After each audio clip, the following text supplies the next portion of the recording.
Uncle Jim was dead. I could scarcely believe it, but the little yellow missive, which had just been handed to me by the Western Union messenger boy, left no room for doubt. It was short and convincing. Come to Peoria at once. James Braddock dead of heart failure. Corbin and his attorneys. I should explain here that Uncle Jim, my mother's brother, was my only living near relative. Having lost both father and mother in the Iroquois theater fire at the age of 12 years, I should have been forced to abandon my plans for a high school and commercial education, but for his noble generosity. In his hometown, he was believed to be comfortably well off, but I had learned not long since that it had meant a considerable sacrifice for him to furnish the $15,000 a year to put me through high school and business college. And I was glad when the time came for me to find employment, and thus become independent of his bounty. My position as bookkeeper for a commission firm in Southwater Street, while not particularly remunerative, at least provided a comfortable living. And I was happy in it, until the message of his death came. I took the telegram to my employer, obtained a week's leave of absence, and was soon on the way to the Union Depot. All the way to Peoria, I thought about Uncle Jim. He was not old, only 45, and when I had last seen him, he had seemed particularly huel and hearty. This sudden loss of my nearest and dearest friend was, therefore, almost unbelievable. I carried a leaden weight in my heart, and it seemed that the lump in my throat would choke me. Uncle Jim had lived on a 320-acre farm near Peoria. The farm work was looked after by a family named Severs, man, wife, and 2 sons, who lived in the tenant house, perhaps 1,000 feet to the rear of the owner's residence, in convenient proximity to the barn, silos, and other farm buildings. As I have said, my uncle's neighbors believed him to be comfortably well off, but I knew the place was mortgaged to the limit, so that the income from the fertile acres was practically absorbed by overhead expenses and interest. Had my uncle been a businessman in the true sense of the term, no doubt he could have been wealthy, but he was a scientist and dreamer, inclined to let the farm run itself while he devoted his time to study and research. His hobby was psychic phenomena. His thirst for more facts regarding the human mind was insatiable. In the pursuit of his favorite study, he had attended seances in this country and abroad with the leading spiritualists of the world. He was a member of the London Society for Psychical Research, as well as the American Society, and corresponded regularly with noted scientists, psychologists, and spiritualists. As an authority on psychic phenomena, he had contributed articles to the leading scientific publications from time to time, and was the author of a dozen well-known books on the subject. Thus, grief-filled though I was, my mind kept presenting to me memory after memory of Uncle Jim's scientific attainments and scholarly life, while the rumbling car wheels left the miles behind, and the thought that such a man had been lost to me, and to the world, was almost unbearable. I arrived in Peoria shortly before midnight, and was glad to find Joe Severs, son of my uncle's tenant, waiting for me with a flivver. After a 5-mile ride in inky darkness over a rough road, we came to the farm. I was greeted at the door by the housekeeper, Miss Rhodes, and one of 2 men, nearby neighbors who had kindly volunteered to set up with the corpse. The woman's eyes were red with weeping, and her tears flowed afresh as she led me to the room where my uncle's body lay in a gray casket.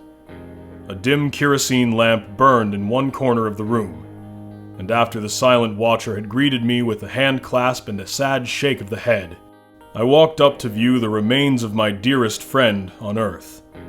As I looked down on that noble, kindly face, the old lump, which had for a time subsided, came back to my throat.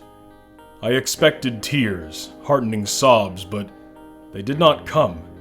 I seemed dazed, bewildered.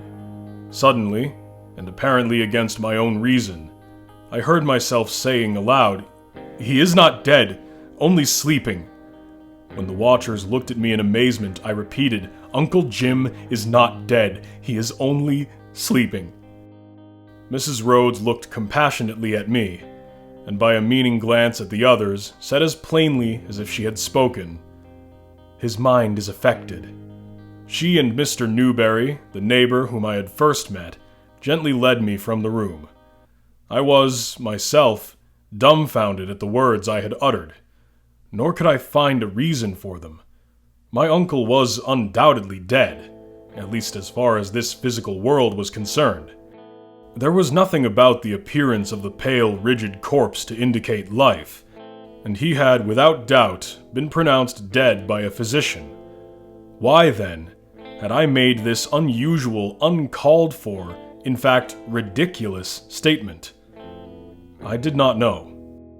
I concluded that I must have been crazed with grief, beside myself for the moment. I had announced my intention to keep watch with Mr. Newberry and the other neighbor, Mr. Glitch, but was finally prevailed upon to go to my room, on the ground that my nerves were overwrought and I must have rest. It was decided, therefore, that the housekeeper, who had scarcely slept a wink the night before, and I should retire, while the two neighbors alternatively kept 2-hour watches, one sitting up while the other slept on a davenport near the fireplace. Mrs. Rhodes conducted me to my room. I quickly undressed, blew out the kerosene light, and got into bed. It was some time before I could compose myself for sleep, and I remember that just as I was dozing off, I seemed to hear my name pronounced, as if someone were calling me from a great distance. "Billy!" And then, in the same faraway voice, "Save me, Billy!" I had slept for perhaps 15 minutes when I awoke with a start. Either I was dreaming, or something about the size and shape of a half-grown conger eel was creeping across my bed. For the moment, I was frozen with horror, as I perceived the white, nameless thing in the dim light from my window. With a convulsive movement, I threw the bedclothes from me, leapt to the floor, struck a match, and quickly lit the lamp. Then, taking my heavy walking stick in hand, I advanced on the bed. Moving the bedclothing cautiously with the stick and prodding here and there, I at length discovered that the thing was gone. The door was closed, there was no transom, and the window was screened. I therefore concluded that it must still be in the room. With this thought in mind, I carefully searched every inch of space, looking under and beneath the furniture, with the lamp in one hand and stick in the other. I then removed all the bedding and opened the dresser drawers and found nothing. After completely satisfying myself that the animal I had seen, or perhaps seemed to see, could not possibly be in the room, I decided that I had been suffering from a nightmare, and again retired. Because of my nervousness from the experience, I did not again blow out the light, but instead turned it low. After a half hour of restless turning and tossing, I succeeded in going to sleep, this time for possibly 20 minutes. When I was once more aroused, the same feeling of horror came over me, and I distinctly heard a rolling, scraping sound beneath my bed. I kept perfectly still and waited while the sound went on. Something was apparently creeping underneath my bed, and it seemed to be moving toward the foot, slowly and laboriously. Stealthily, I sat up, leaned forward, and peered over the footboard. The sounds grew more distant, and a white, round mass, which looked like a porcupine rolled into a ball with bristles projecting, emerged from under my bed. I uttered a choking cry of fright, and the thing disappeared before my eyes. Without waiting to search the room further, I leapt from the bed to the spot nearest the door, wrenched it open, and started on a run for the living room, attired only in pajamas. As I neared the room, however, part of my lost courage came back to me, and I slowed down to a walk. I reasoned that the precipitate entrance to the room would arouse the household, and that possibly, after all, I was only the victim of a second nightmare. I resolved, therefore, to say nothing to the watchers about my experience, but to tell them only that I was unable to sleep, and had come down for company. Newberry met me at the door. "Why, what's the matter?" he asked. "You look pale. Anything wrong?" "Nothing but a slight attack of indigestion. Couldn't sleep, so I came down for company." "You should have brought a dressing gown or something. He may take cold." "Oh, I feel quite comfortable enough," I said. Newberry stirred the logs in the fireplace to a blaze, and we moved our chairs close to the flickering circle of warmth. The dim light was still burning in the corner of the room, and Glitch was snoring on the davenport. "Funny thing," said Newberry. "The instructions your uncle left." "Instructions? What instructions?" I asked. "Why, didn't you know?" "But of course you didn't. He left written instructions with Mrs. Rhodes that in case of his sudden death his body was not to be embalmed, packed in ice, or preserved in any way, and that it was not to be buried under any consideration until decomposition had set in. He also ordered that no autopsy should be held until it had been definitely decided that putrefaction had taken place." "Have these instructions been carried out?" I asked. "To the letter," he replied. "And how long will it take for putrefaction to set in?" "The doctors say it will probably be noticed in 24 hours. I reflected on this strange order of my uncle's. It seemed to me that he must have feared being buried alive, or something of the sort, and I recalled several instances of which I had heard where bodies, upon being exhumed, were found turned over in their coffins, while others had apparently torn their hair and clawed the lid in their efforts to escape from a living tomb. I was beginning to feel sleepy again, and had just started to doze, when Newberry grasped my arm. "Look!" he exclaimed, pointing toward the body. I looked quickly, and seemed to see something white for an instant, near the nostrils. "Did you see it?" he asked breathlessly. "See what?" I replied, wishing to learn if he had seen the same thing I had. "I saw something white, like a thick vapor or filmy veil, come out of his nose. When I spoke to you, it seemed to jerk back. Didn't you see it?" "Thought I saw a white flash there when you spoke, but it must have been imagination." The time had now arrived for Glitch to watch, so my companion wakened him, and they exchanged places. Newberry was soon asleep, and Glitch, being a stoical German, said little. I presently became drowsy, and was asleep in my chair for a short time. A cry from Glitch brought me to my feet. "Wake up! And help catch the cat!" "What cat?" demanded Newberry, also awakening. "The big, white cat," said Glitch, visibly excited. "Just now. He came the door through, and jumped the coffin in." The three of us rushed to the coffin, but there was no sign of a cat, and everything seemed undisturbed.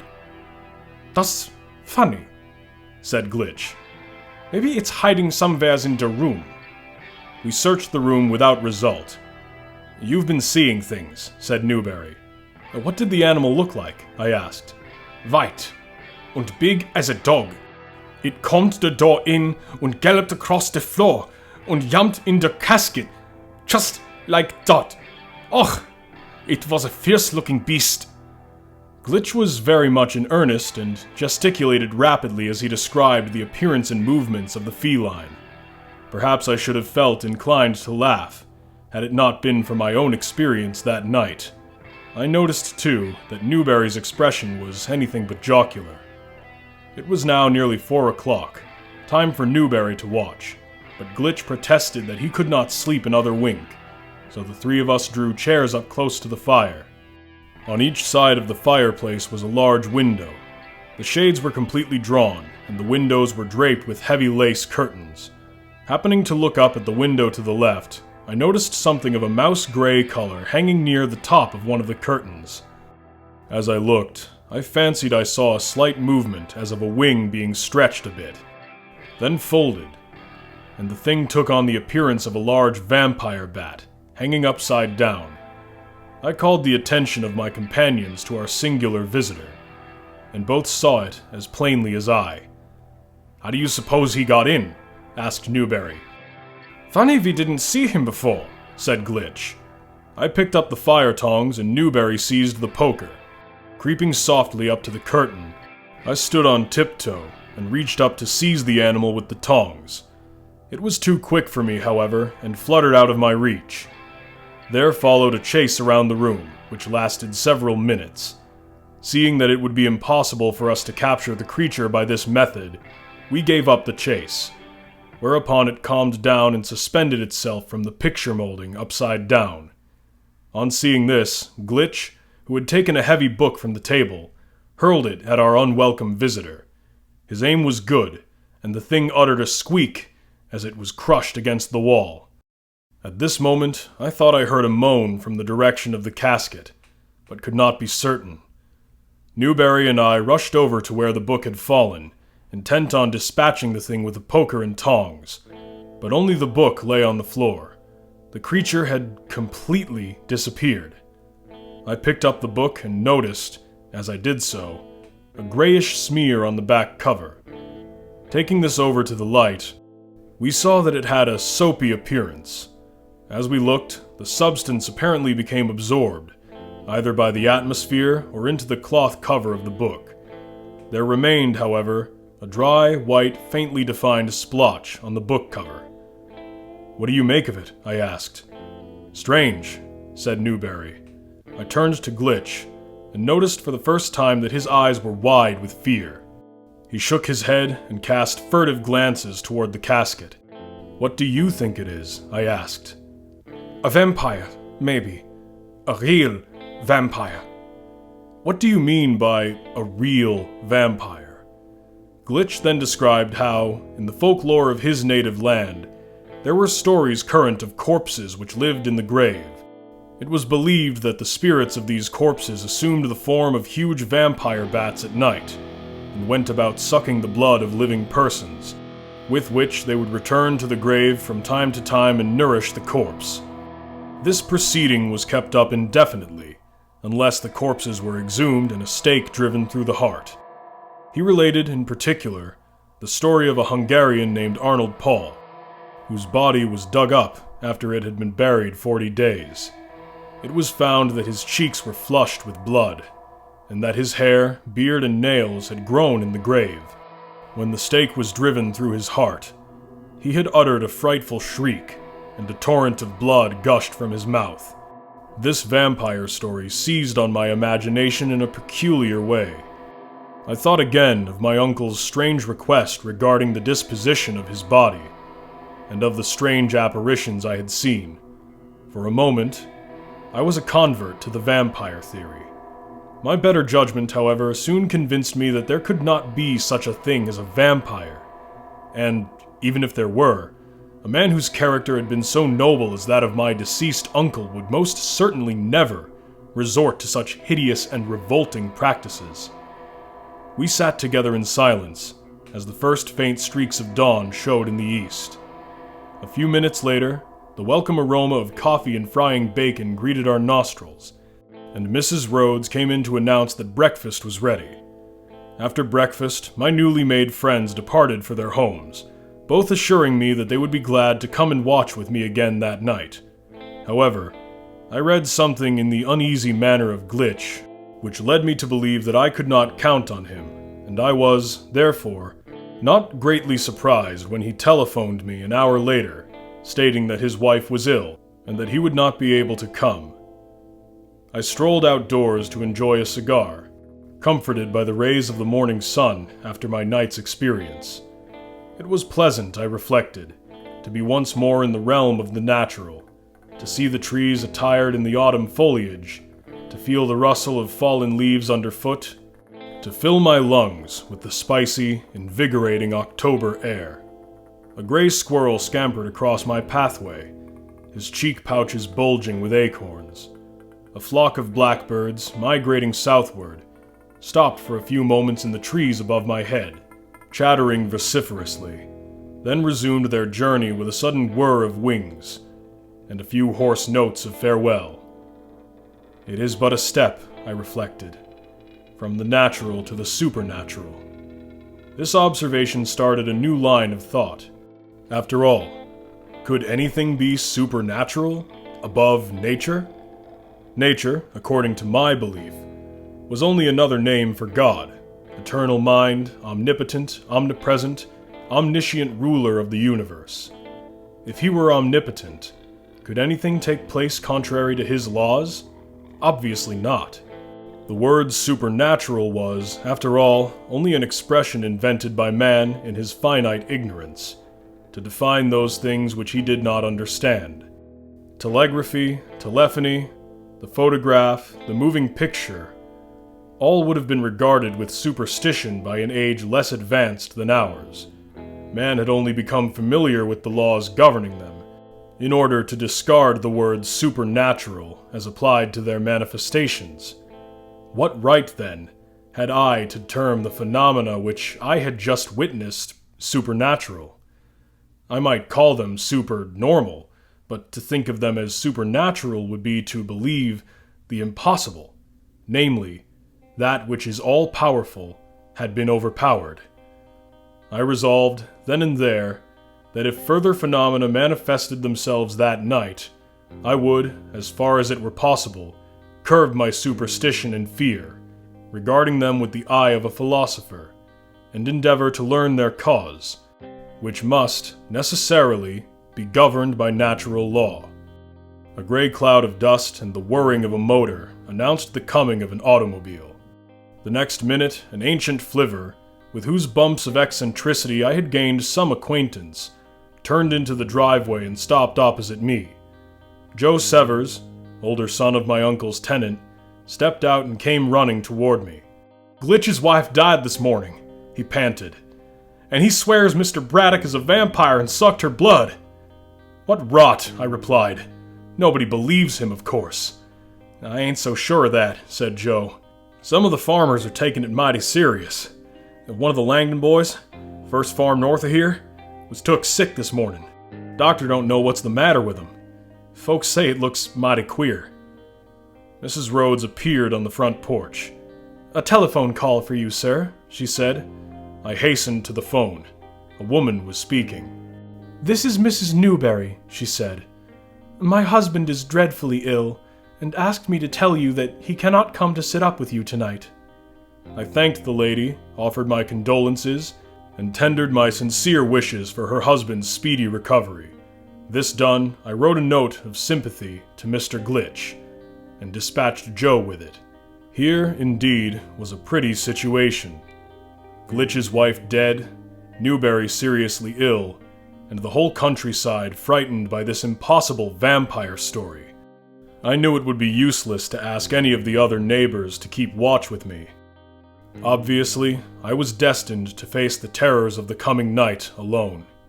Was I equal to the task? Could my nerves, already unstrung by the previous night's experience, withstand the ordeal?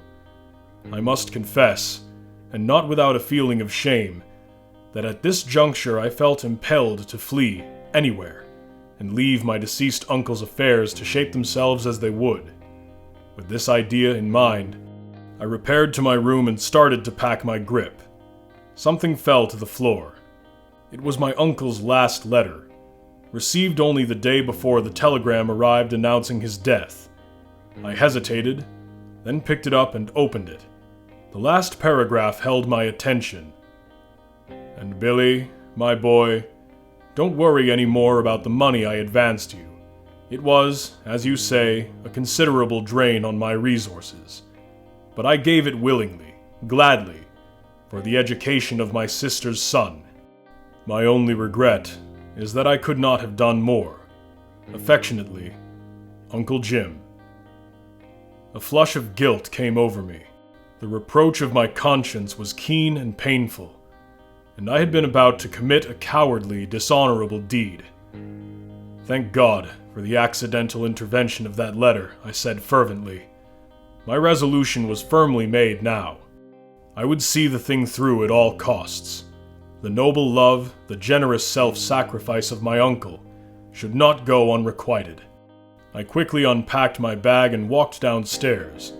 The rest of the day was uneventful, but the night, how I dreaded the coming of the night. As I stood on the porch and watched the last faint glow of sunset slowly fading, I wished that I, like Joshua, might cause the sun and moon to stand still. Twilight came on all too quickly, accelerated by a bank of heavy clouds, which appeared on the western horizon, and darkness succeeded twilight with unwonted rapidity.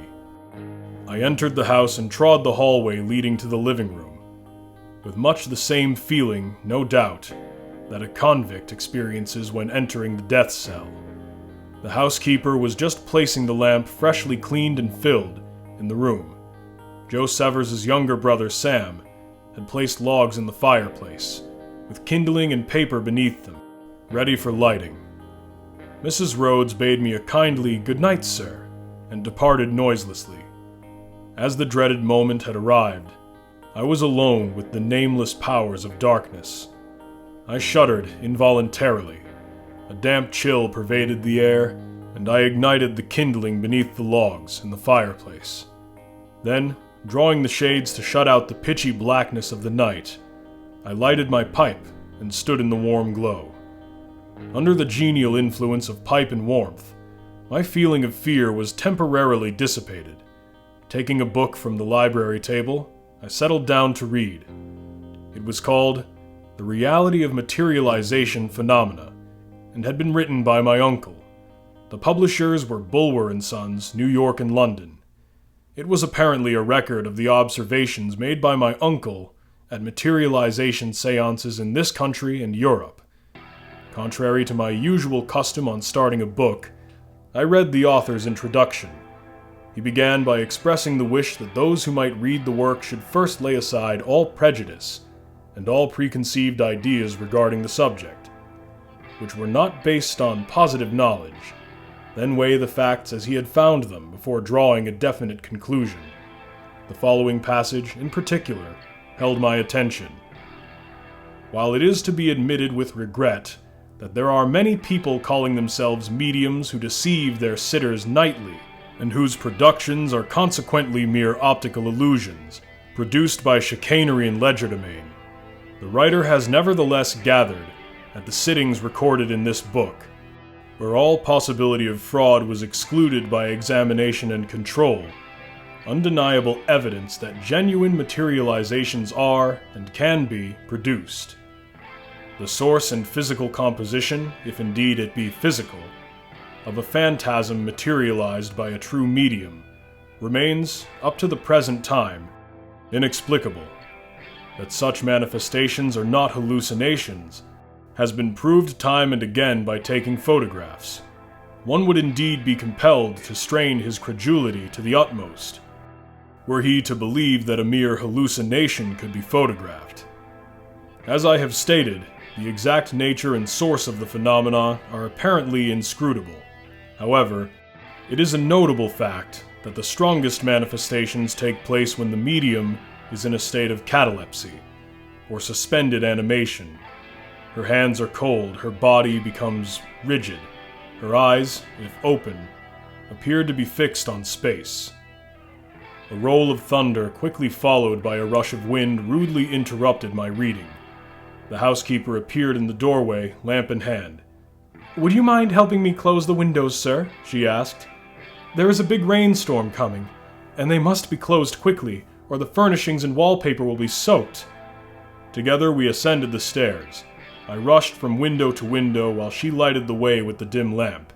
This duty attended to, she again bade me good night, and I returned to the living room. As I entered, I glanced at the casket, then looked again while a feeling of horror crept over me.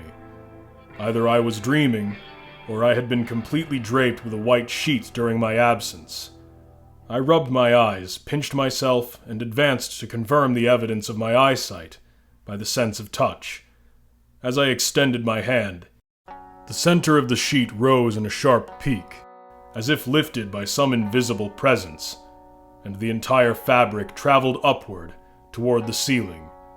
I drew back with a cry of dread, watching it with perhaps the same fascination that is experienced by a doomed bird or animal looking into the eyes of a serpent that is about to devour it. The point touched the ceiling, There was a crash of thunder, accompanied by a blinding flash of lightning, which illuminated the room through the sides of the ill-fitting window shades, and I found myself staring at the bare ceiling. Walking dazedly to the fireplace, I poked the logs until they blazed, and then sat down to collect my thoughts. Torrents of rain were beating against the window panes. Thunder roared and lightning flashed incessantly. I took up my pipe and was about to light it when a strange sight interrupted me. Something round and flat, about 6 inches in diameter, and of a grayish color, was moving along the floor from the casket towards the center of the room. I watched it, fascinated, while the blood seemed to congeal in my veins. It did not roll or slide along the floor, but seemed rather to flow forward. It reminded me, more than anything else, of an amoeba, one of those microscopic unicellular animalcule which I had examined in the study of zoology. An amoeba magnified, perhaps several million diameters. I could plainly see it put forth projections resembling pseudopods from time to time, and again withdrew them quickly into the body mass. The lighted match burned my fingers, and I dropped it on the hearth. In the meantime, the creature had reached the center of the room and stopped. The metamorphosis was now taking place before my eyes. To my surprise, I beheld in place of a magnified amoeba a gigantic trilobite, larger, it is true, than any specimen which has ever been found, but nevertheless true to form in every detail. The trilobite, in turn, changed into a brilliantly hued starfish with active, wriggling tentacles. The starfish became a crab, and the crab a porpoise, swimming about in the air as if it had been water. The porpoise then became a huge green lizard that crawled about the floor. Soon the lizard grew large webbed wings, its tail shortened, its jaws lengthened out with a pelican-like pouch beneath them, and its body seemed partially covered with scales of a rusty black color. I afterward learned that this was a phantasmic representation of a pterodactyl, or prehistoric flying reptile. To me, in my terrified condition, it looked like a creature from hell. The thing stood erect, stretched its wings and beat the air as if to try them, then rose and circled twice about the room, flapping lazily like a heron, and once more alighted in the middle of the floor. It folded its wings carefully, and I noticed many new changes taking place. The scales were becoming feathers, and legs lengthened out and were encased in thick, scaly skin. The claws thickened into 2-toed feet, like those of an ostrich. The head also looked ostrich-like, while the wings were shortened and feathered, but not plumed. The bird was much larger than any ostrich or emu I had ever seen, and stalked about majestically, its head nearly touching the ceiling. Soon it, too, stopped in the center of the room. The neck grew shorter and shorter, the feathers became fur, and the wings lengthened into arms which reached below the knees, and I was face to face with a huge gorilla-like creature. It roared horribly, casting quick glances about the room, its deep-set eyes glowing like coals of fire. I felt that my end had come, but could make no move to escape. I wanted to get up and leap through the window, but my nerveless limbs would not function. As I looked, the fur on the creature turned into a thin covering of hair, and it began to assume a man-like form. I closed my eyes and shuddered. When I opened them a moment later, I beheld what might have been the missing link, half man, half beast. The face, with its receding forehead and beetling brows, was ape-like, yet man-like. Wrapped about its loins was a large tiger skin. In its right hand it brandished a huge, knotted club. Gradually, it became more man-like and less ape-like. The club changed to a spear, the spear to a sword, and I beheld a Roman soldier, fully accoutred for battle, with helmet, armor, target, and sandals. The Roman soldier became a knight, and the knight a musketeer. The musketeer became a colonial soldier. At that instant, there was a crash of glass, and the branch of a tree projected through the window on the right of the fireplace. The shade flew up with a snap, and the soldier disappeared as a brilliant flash of lightning illuminated the room. I rushed to the window and saw that the overhanging limb of an elm had been broken off by the wind and hurled through the glass. The rain was coming in torrents. The housekeeper, who had heard the noise, appeared in the doorway. Seeing the rain blowing at the window, she left and returned a moment later with a hammer, tacks, and a folded sheet. I tacked the sheet to the window frame with difficulty on account of the strong wind, and again pulled down the shade. Mrs. Rhodes retired. I consulted my watch. It lacked just 1 minute of midnight, only half of the night gone. Would I be strong enough to endure the other half?